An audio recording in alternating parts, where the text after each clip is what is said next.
بسم اللہ الرحمن الرحیم۔ السلام علیکم۔ یہ جو پوری کائنات ہے یہ ایک تضاد کے قانون پہ چل رہی ہے۔ تضاد کا قانون کا مطلب ہے کہ ایک چیز دوسرے چیز سے جڑی ہوئی ہے، جیسے خوشی ہے تو غم بھی ہے، دن ہے تو اس کے متضاد رات ہے۔ یہ متضاد کا قانون پورا ہر چیز پہ لاگو ہوتا ہے۔ آپ کوئی بھی چیز اٹھا لیں اس کا دوسرا وجود متضاد وجود ضرور ہوگا۔ آج ہم بات کریں گے کہ اگر یہ قانون اگر ہر چیز پہ لاگو ہوتا ہے تو کیا انسان پر بھی یہ قانون لاگو ہوتا ہے؟ کیا انسان کا بھی کوئی متضاد یا باطنی وجود موجود ہے؟ انسان کا بھی ایک خاص وجود ہے۔ جیسے اس کائنات میں ہر چیز ظاہری بھی نظر آتی ہے اور باطنی بھی ہے۔ جو ظاہری چیز نظر آتی ہے وہ وسعت کے اعتبار سے بہت چھوٹی ہے، اور جو باطنی چیز ہے، جو باطنی وجود ہے کسی کا بھی، وہ وسعت کے اعتبار سے اتنا بڑا ہے کہ اس کائنات میں سما جاتا ہے۔ ظاہری وجود یہ فانی ہے کیونکہ اس کا تعلق ظاہری چیزوں سے ہے، اور ظاہری چیزیں سب فانی ہیں۔ جو کچھ آپ کو نظر آ رہا ہے ایک دن ختم ہو جائے گا، لیکن جو باطنی وجود ہے وہ ابدی ہے، وہ ہمیشہ رہے گا۔ اللہ تعالیٰ نے انسان کو یہ جسم تخلیق کرنے سے پہلے روحیں بنا دی تھی، تخلیق کر لی تھی، اور عہد الست میں وہ وعدہ وہ عہد بھی لیا تھا۔ یہ جو آپ کو جب آپ آئینے میں کھڑے ہوتے ہیں آپ کو اپنا وجود نظر آتا ہے، یہ کچھ بھی نہیں ہے، یہ تو ظاہری ہے۔ یہ ایک جسم ہے جو مادہ ہے، اور یہ آپ کے سامنے آپ کتنے چھوٹے تھے، آپ کیسے بڑے ہوئے، آپ کے سامنے اس نے اپنی شکلیں چینج کی ہیں۔ اس وجود نے اپنی شکل چینج کی ہے، اور ہر پل یہ چینج ہوتا جا رہا ہے۔ اگر انسان بوڑھا ہوتا ہے تو بوڑھا ہونے کے ساتھ ساتھ اس کی آنکھیں بھی اس کی بینائی بھی کم ہوتی جاتی ہیں، اس کا جسم ڈھیلا پڑتا جاتا ہے، اس کے دانت گرتے ہیں، بال گرتے ہیں۔ تو آپ خود اپنی زندگی میں، ایک چھوٹی سی زندگی میں یہ تجربہ کر لیتے ہیں کہ آپ کا یہ جو ظاہری وجود ہے یہ فانی ہے۔ تو کیا آپ کا کوئی ایسا وجود ہے جو ابدی ہے، جو ہمیشہ رہنے والا ہے؟ بالکل، ہم اسی کی بات کرنا چاہ رہے ہیں آج، کہ آپ کا جو باطنی وجود ہے، جسے ہم اس باطنی وجود کو ڈھونڈنے کے لیے ہمیں روحانیت کی ضرورت پڑتی ہے، جسے ہم روح کہتے ہیں۔ آپ کا روح جو ہمیشہ سے تھا اور ہمیشہ رہے گا، چاہے وہ کسی بھی حالت میں ہو، اس کی وسعت کتنی بھی ہو، ہم اس کو ناپ ہی نہیں سکتے، لیکن وہ ہمیشہ رہنے والا ہے۔ ہمیں اس کی طرف توجہ دینا ہے۔ جب ہم اس کو پہچانیں گے، اور کیونکہ وہ پاک ہے، اور اس کی پاکی کا خیال رکھتے ہوئے، کیونکہ یہ ہمارے پاس قید ہے اس جسم میں، اللہ تعالیٰ نے اس جسم میں روح کو پھونک کے قید کر دیا ہے، اور وہ پاک جسم ہے اور پاک روح ہے، لیکن اس نفس کے ساتھ، اس جسم کے ساتھ ہم پلیت ہو گئے ہیں۔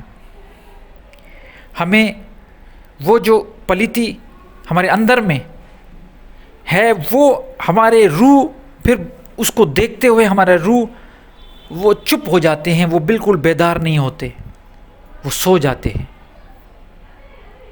ہمیں اپنے روح کو پہچان کے اس کو بیدار کرنا ہے۔ جب وہ بیدار ہو جائے گا اور وہ اپنے جسم پہ حاوی ہو جائے گا تو اس کا ایک امپیکٹ ہی الگ ہوگا، اس کا ایک اثر ہی الگ ہوگا، اور اس کا ایک انداز یہ ہے کہ جب تک آپ اپنے آپ کو پہچانیں گے نہیں، اپنے وہ جو نفس کی وہ جو خواہشات ہیں ان کی نفی نہیں کریں گے، تب تک آپ کا روح بیدار ہی نہیں ہوگا۔ تو روح بیدار کرنے کے لیے سب سے پہلی ایکسرسائز یہی ہوتی ہے کہ آپ اپنے نفس کی نفی کریں، اور جب آپ اس وجود کو پہچان لیں گے جو وجود ہمیشہ رہنے والا ہے اور جس کی وسعت اس کائنات جیسی ہے، یہ سمجھیں کہ آپ کی جو ظاہری جو آپ کا وجود ہے وہ کچھ بھی نہیں، جو ابدی وجود ہے، جو باطنی وجود ہے، جس کی وسعت اس پوری کائنات جیسی ہے، تو اس کو اس کے ساتھ کنیکٹ کریں۔ جب آپ کا روح بیدار ہو جائے گا تو آپ کا کنیکشن اس کائنات کے ساتھ جڑ جائے گا، اور پھر آپ چھوٹی چھوٹی باتوں پہ خوش نہیں ہوں گے۔ آپ کی نظر یہ دنیاوی جو فانی چیزیں ہیں اس پہ آپ کی نظر نہیں ہوگی۔ آپ دولت کے پیچھے، شہرت کے پیچھے اور ان جو نفسیانی خواہشوں کے پیچھے نہیں پڑیں گے، کیونکہ آپ کی پھر وسعت بڑھ جائے گی، آپ کی سوچ بڑھ جائے گی، آپ کا کنیکشن اس کائنات کے ساتھ ہو جائے گا، اور پھر آپ کی جو مانگ ہوگی یا آپ کی جو ڈیمانڈ ہوگی وہ صرف ایک ہوگی، اور وہ یہ ہے کہ اللہ کی معرفت مل جائے، کیونکہ اس کا قرب حاصل ہو جائے گا۔ اتنی وسعت کی کنیکشن مل جائے گی کہ اللہ کی معرفت، اللہ کی پہچان حاصل ہو جائے گی، اور یہی انسانیت کا سب سے بڑا مرتبہ ہے کہ آپ کو اللہ کی معرفت مل جائے۔ وہ خالق جس نے آپ کو تخلیق کیا، جس نے عہد الست میں آپ سے جو وعدہ لیا، جو عہد لیا، اس کو آپ نے پورا کر دیا، اور آپ نے اللہ تک رسائی حاصل کر لی۔ کیونکہ آپ اپنی آنکھوں سے، یہ جو آپ کی آنکھیں ہیں، اس سے آپ اپنا ظاہری وجود دیکھ سکتے ہیں، کیونکہ یہ آنکھیں بھی فانی ہیں اور وہ ظاہری وجود بھی فانی ہیں، اسی لیے آپ یہ دیکھ سکتے ہیں۔ لیکن وہ جو اندر کی آنکھ ہے، جو باطنی آنکھ ہے، اس سے آپ اپنا باطنی وجود دیکھیں گے۔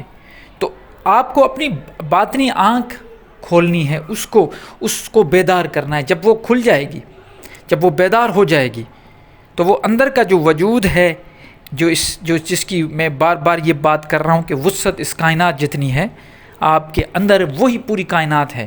آپ سوچیں کہ ہم انسان جہاں تک پہنچا ہے، جہاں تک بھی کائنات میں پہنچا ہے، اتنی ایکسپلور کیا ہے اس کائنات کو، اتنی گیلیکسیز کو ایکسپلور کیا ہے، تو وہ انسان نے ہی کیا ہے۔ مطلب جہاں تک انسان پہنچا ہے وہاں تک ہی انسان کی رسائی ہے، اور وہاں تک ہی اس کی وسعت ہے۔ اس کو آپ کوئی سائنسدان نہ سمجھیں، یہ پوری انسانیت کا معاملہ ہے۔ تو آپ کی وسعت جتنی بڑی ہے، تو اس تک پہنچنے کے لیے آنکھ بھی اتنی بڑی چاہیے، وہ لامحدود نظر رکھنے والی آنکھ چاہیے، جسے باطنی آنکھ کہا جاتا ہے۔ تو اس کو بیدار کرنے کے لیے روحانیت کو بیدار کرنا ہے، اور روحانیت کو بیدار کرنے کے لیے میں بار بار کہہ رہا ہوں، اپنی نفس کی نفی کرنی ہے، تزکیہ نفس کرنا ہے۔